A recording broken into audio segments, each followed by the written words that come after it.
The wave of technological evolution is transforming every aspect of our lives, from the way we shop, work, and travel, to how we access information and stay connected with our loved ones.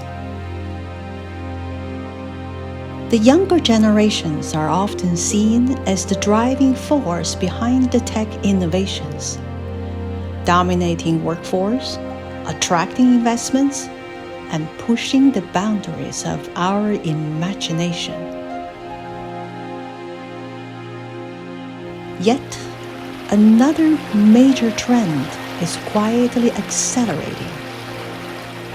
The world's population is aging. By 2050, the number of people aged 60 and older will double, making them a powerful force in shaping the future. Older adults already control more than half of the consumer spending, and their influence on the economy will continue to grow. As the demographic shift continues, the questions arise. How do senior communities think of the changes around them? The technology is among us. It's ubiquitous. Technology has evolved so quickly. The whole environment really has become much more digital, and our communication has become much more digital. How are they adapting? And how can society better support them? Nowadays, we are talking about this ChatGPT and then Copilot. Companies might start considering taking older adults' needs into consideration. Are you there yet? Yes, I am. Okay. It's wonderful. Okay. Join us on the journey to explore the intersection of aging and technology. 50 miles south of San Francisco, Cupertino is a small city known as the birthplace of Apple Computer and other tech giants. The city is also well known for its diverse community and great public schools. To understand how technology impacts older adults in the Silicon Valley, we visited the city's senior center. I've actually belonged to the Senior Center for about 10 years, and I am currently the president of the Senior Center Advisory Council. In addition, I produce an email newsletter called Cupertino Matters. Traditionally, we've always thought of ourselves as being a city of young family, but over a third of our population is 50 and over. So it's a growing trend. Technology has changed our lives so much. I mean, do you have a landline? Maybe not. You know, we're dependent on our phones. We use apps for things like making reservations at restaurants, getting notified that our rides are available, and QR codes are ubiquitous. I was just at Kaiser, and in order to check in, I needed to use my camera in order to use the QR code.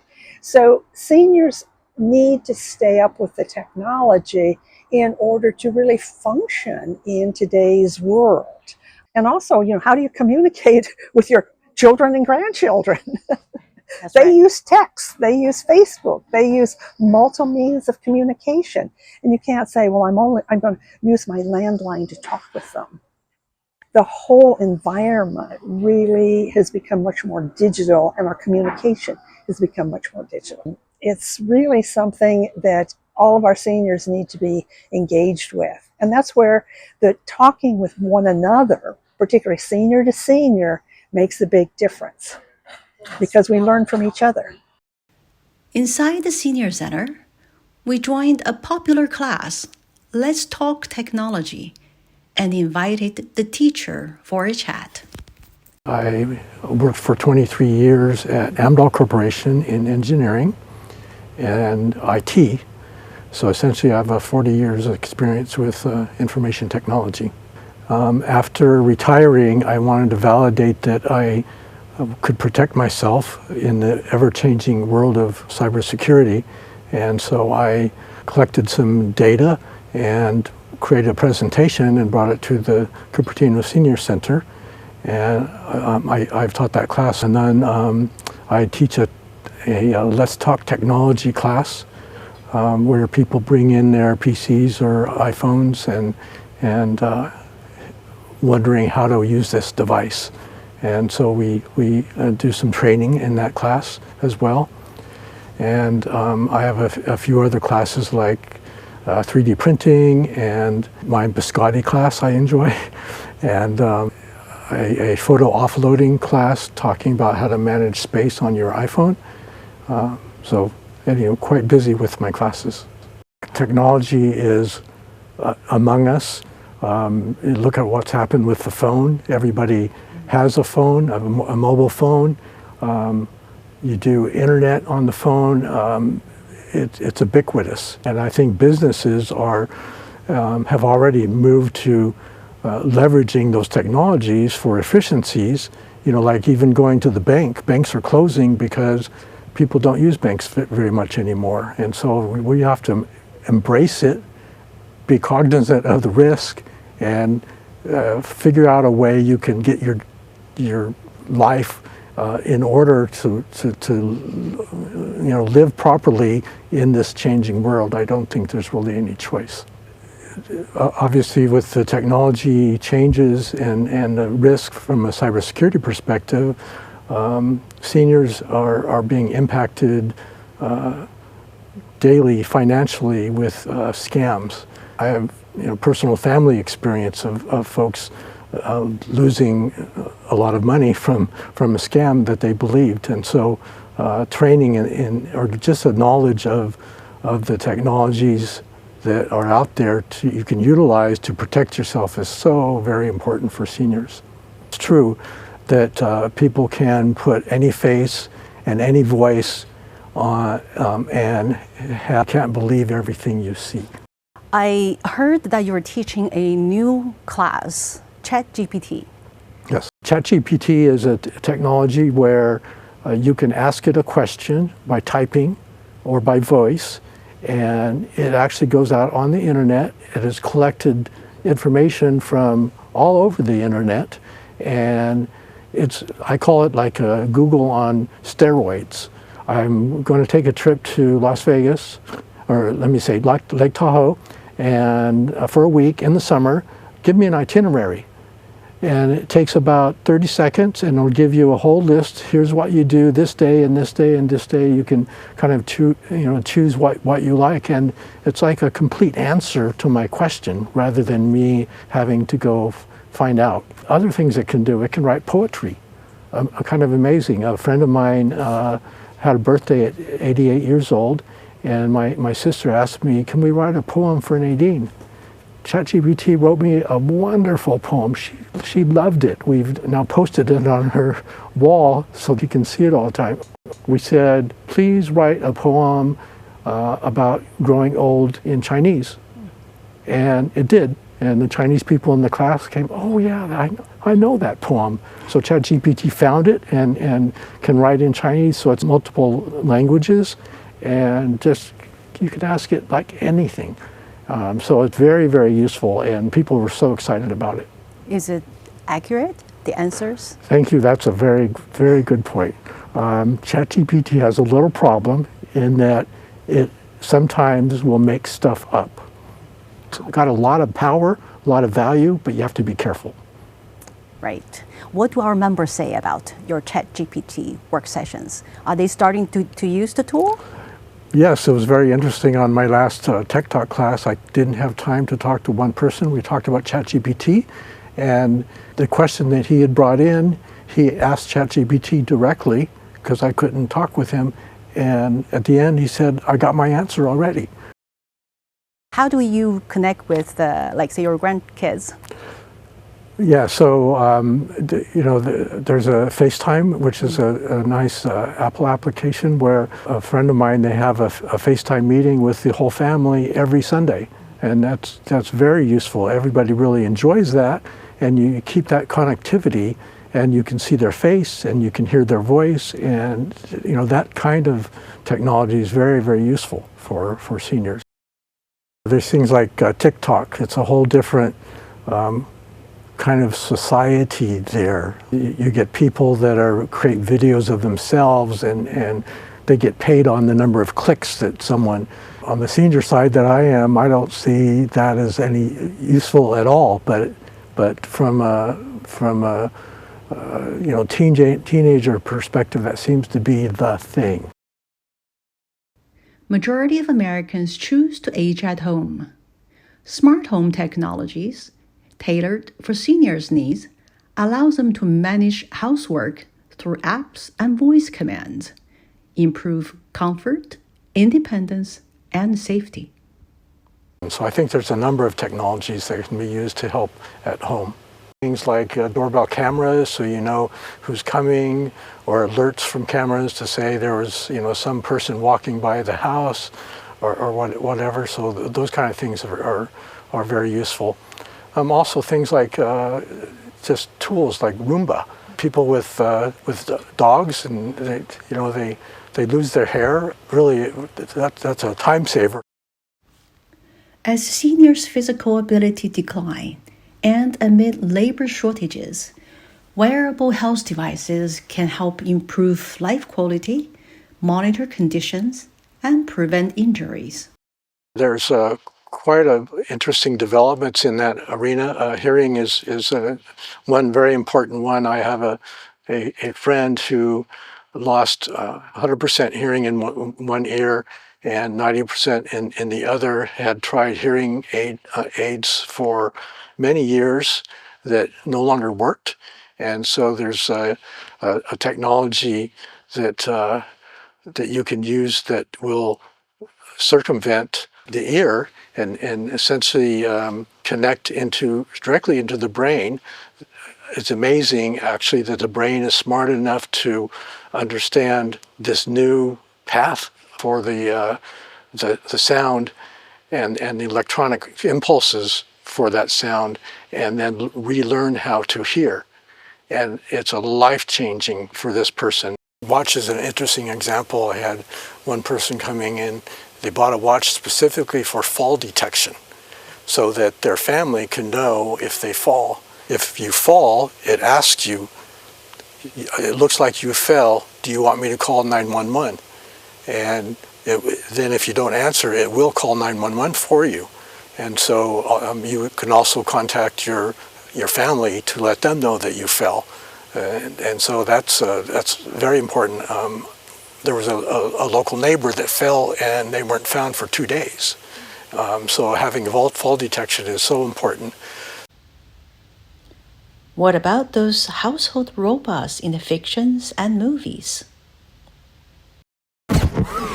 Hello, I am Baymax, your personal healthcare companion. You have fallen. You think? Your hormone and neurotransmitter levels indicate that you are experiencing mood swings, common in adolescence. Diagnosis? Robotic care has been promising to assist older adults with daily activities at home. But challenges such as affordability, safety, and natural human interaction have long hindered its adoption. At the first Humanoid Summit in Silicon Valley, I listened to leading innovators from around the world and interacted with some of the newest robots. With AI advancements, the robots are becoming more intelligent. But can they navigate homes, do housework, earn trust, and offer true companionship? We eagerly await the future turning into reality. And what about the breakthroughs in biotech and aging research? that are testing the boundaries of human longevity and even mortality. To get a broader view on aging and technology, I had a chat with an expert on the subject. I have been a researcher for the past 10 years or so, and my area of focus is on aging and psychology. Particularly, I look at how to get people motivated to learn new things like new technology across the lifespan. Some seniors felt that the tech leaders don't really pay attention to what their needs are. Is that a fact? So that's a hard question. I have to say there has been more and more interest in the area of age tech or geron tech, but the broader technology tend to focus on younger generation because the people who develop those technology tend to be younger. And so they're solving problems that they experience on a day-to-day basis. The focus tend not to be addressing the needs of older adults. People also say that seniors are slow to adapt to new technology. So I've been studying psychology for the past couple of years, and that is something I grapple with. It is true that some older adults may be struggling with visual impairment, maybe struggling with hearing impairment, maybe struggling with finger, the dexterity, maybe struggling with health. And just like every other person at all stage of life, with those impairment, it might be a little more difficult talking about cognitive impairment or other aspects that contribute to inability to adapt to a technology that's not designed for the impairment. Then that could be a barrier. But older adults, healthy older adults, there's not really any evidence to show that they are slow at adapting to new technology. If anything, if they are really engaged, if they're really curious with technology, it has been shown that they are very capable. I feel like it's also opportunity, like whether people have opportunity to learn new technology, to even know that it exists. For example, like younger adults who are working, who are in school, there's so many opportunities for you to, interact with a friend who's using that new technology. The teacher asks you to adopt a new technology. Versus if you're retired and there's less continuous change in your environment, then it might be harder to know, okay, there's a new thing going on. I want to learn that. I don't know what the benefits are. And so I think it is also the exposure to new technology that matter. Seniors can benefit from the community support for exposure to new technologies. At the Senior Center, technology education is integrated into the recreation program, providing older adults with ongoing learning opportunities. I'm a recreation coordinator here at the Cupertino Senior Center. With part-time and full-time, I've been here for around 10 years. Technology has evolved so quickly in, I would say, a short amount of time when you think about time relative to our lives. Even in the past 20 years, it has changed significantly. With all those changes, just knowing where all the updates, as we call it, for phones, for computers, there's always just something that's slightly tweaked, right? And even that slight change, that move of this icon from the left to the right can throw someone off. At the end of the day, what our members get is just learning new things. Also learning that they can do it. They can not be scared of a technology device. They don't have to be scared of the changes that come. Just because it says it needs to update, it doesn't necessarily mean it's a bad thing. It's really interesting actually, because when we had classes and we started here, a lot of the programs really was like, why don't we do Mac, the larger devices, PCs, and different things. But as time has continued, the devices have just been going smaller on interest. So it's gone from like Mac to iPad to MacBook to now the focus has been more of iPhones. In terms of classes, we have cybersecurity. Here and there, we have some classes on MacBooks. In regards to workshops, overall, we have a variety of workshops, whether it's ChatGPT, iPhone and Android. And then lastly, one of our more popular programs is just general assistance. These range from one-on-one to group. We have Apple Assistance, which focuses, of course, on Apple products. With one-on-one, we also have a group assistance where it goes no more than 4 people. And then we also have Let's Talk Technology, which is more of a group setting where people build off ideas and learn from each other. I think you're going down a good path because you have the specific classes to draw people in, but then you also have the informal groups to discuss. And I know I learn something every time from somebody else. Did you know how to do this? Did you know how to do that? Oh, you're doing this. Would you show me how you did it? We learn from each other.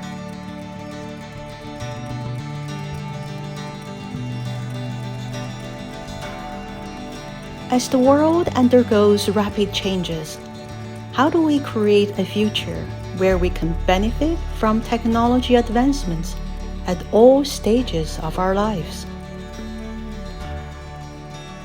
I think there's multiple folds. One is on the individual level. I think, I hope everyone, like me, you included, we can just stay open-minded, curious throughout our entire life. And, when there's new technology, perhaps the first reaction is not, oh, that's not for me. I think, being a little bit more open-minded, like, okay, I'll give it a try. It sounds terrible, but I'll give it a try. I think that's a very helpful mindset.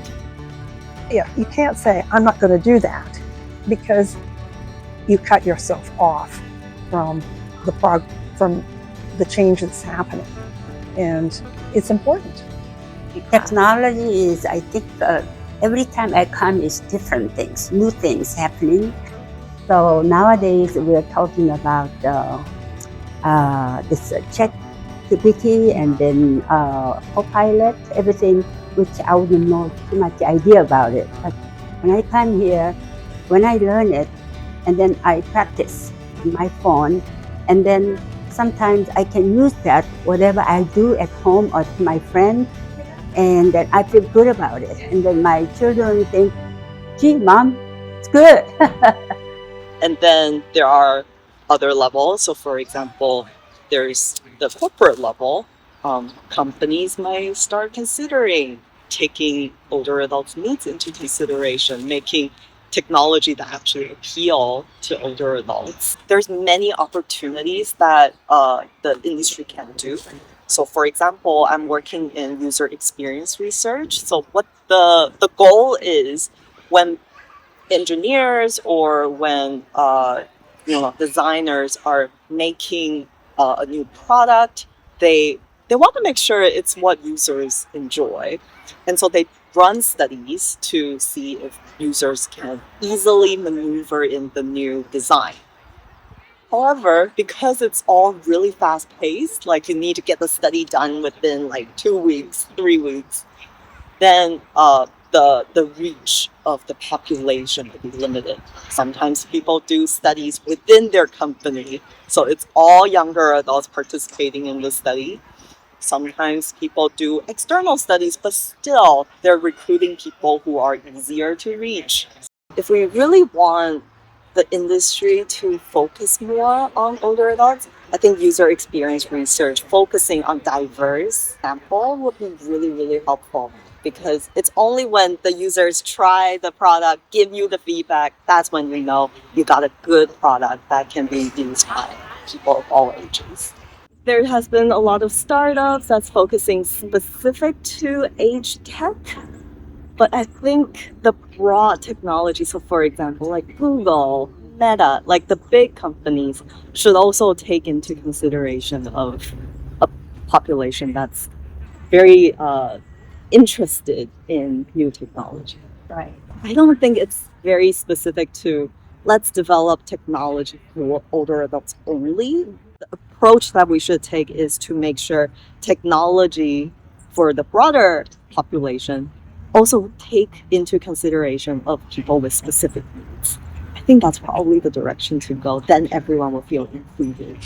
One example that I thought was really impactful is, for example, the Apple earbuds. It's now considered as a hearing aid. When you're wearing the hearing aid, it's no longer a stigma that you have hearing impairment.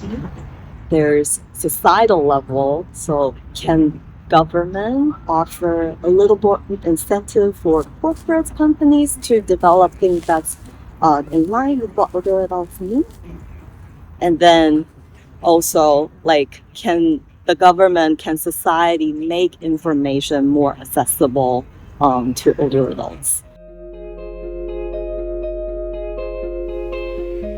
Technology continues to evolve and becomes an important part of our lives. Embracing tech innovation across all generations isn't just a social responsibility. It is also a tremendous economic opportunity to foster long-lasting prosperity. Where do you want to travel to? Thailand. Thailand, there you go. Let's put on our gadgets and travel together. Great. For a big chunk of the older population, they hold a good proportion of the wealth in this country. Investing in older adults also means that it invests into other demographics. To the airplane. Get onto the airplane. Fly into Bangkok. There we go. There we go. Fly into We're landing. Bangkok. Where do you want to go first? There's a golden temple. There Here's you a go. list of things Thank we can you. check out. Wonderful. Yes. Yeah, let's go there first. Yes. Are you there yet? Yes, I am. Okay. It's wonderful. Okay. Hey, look at that. There's a monkey jump over. Monkey jump over. I think another thing is, for the tech leaders, we're all aging. From the moment we're born, we're all aging. And, it's just bearing in mind that we one day will be in our later adulthood.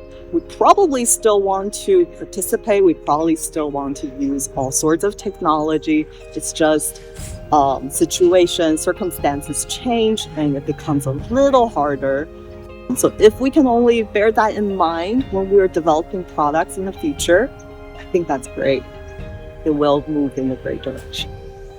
There's an elephant walking this way.